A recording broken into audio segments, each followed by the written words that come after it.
To quote Benjamin Franklin, those who would give up essential liberty to purchase a little temporary safety deserve neither liberty nor safety. This video will criticize Social Security and those sympathetic to government programs. But don't get me wrong, I'm very sympathetic to those that can't make ends meet, but there were better ways to go about this than to put something so important in the hands of the government. The Social Security Expansion Act has been reintroduced by politicians. The bill proposes to provide all Social Security recipients with an additional $200 per month.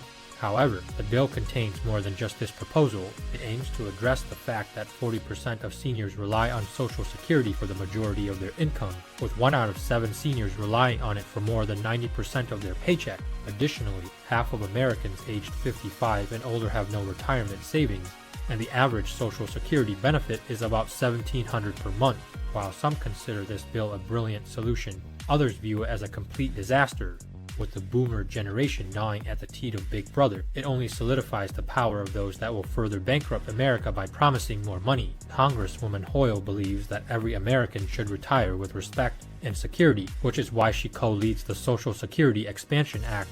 Congresswoman Schakowsky notes that Social Security is the program that helps lift people out of poverty, with over 18 million seniors out of poverty in 2021. Although the politicians focus on seniors, the extra $200 per month would be given to all Social Security recipients. The bill proposes 4 things, including a permanent $200 monthly increase, which is in addition to the annual cost of living adjustments. Additionally, the act would make people earning over $250,000 a year pay Social Security tax. The Social Security tax rate is fixed at 6.2%, which means that someone making $100,000 a year would pay about $6,000 in Social Security tax. This proposed change would only affect those who make more than $250,000 per year, and any income above that. Increased taxes won't solve the problem, but will only enable the government to spend more until they need to raise taxes again. The better alternative would be to balance the budget, but that may be too late. It is important to note that Social Security is projected to become insolvent by 2035, which means that the program will be short of funds at that time. While this does not mean that the system will go bankrupt, it does indicate that adjustments are needed to ensure the program's long-term solvency.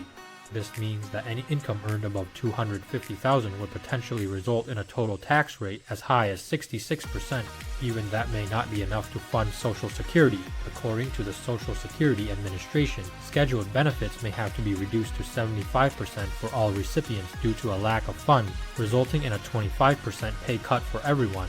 The proposed bill aims to achieve 2 goals: increasing income for Social Security recipients and requiring high-income earners to pay more Social Security tax to prevent the program from going insolvent in 12 years.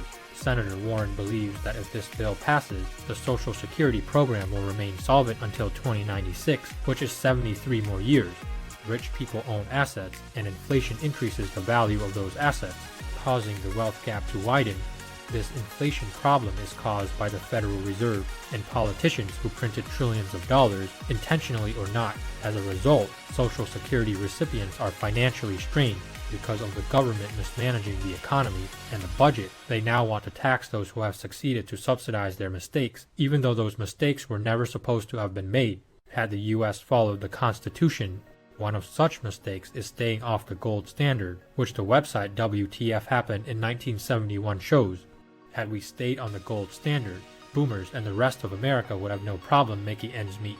Increasing taxes on investment income, including capital gains from stocks, cryptocurrency, and real estate, is being proposed, which could negatively impact financial markets. While some politicians have introduced this bill, it may not pass given the current divided Congress, with Republicans controlling the House and Democrats controlling the Senate. Failure to act could mean Social Security's projected insolvency by 2035, 2 years earlier than expected. The cause of this problem is partly due to the Federal Reserve's role in causing inflation, and it remains uncertain whether politicians will take action to resolve the issue. A healthy but painful strategy would be to stop the program now, but that's the risk with socialist policies, as people who profit from the destruction of the financial system won't change. Even as it's failing, ironically, Social Security is not secure as the government overspends and mismanages the budget. While a lot of people want safety and security, it was a mistake to put the government in charge of that responsibility. It taxes younger generations who don't want to be taxed to pay for older generations that sold their freedom out of fear during the Great Depression. Be sure to subscribe, and thanks for watching.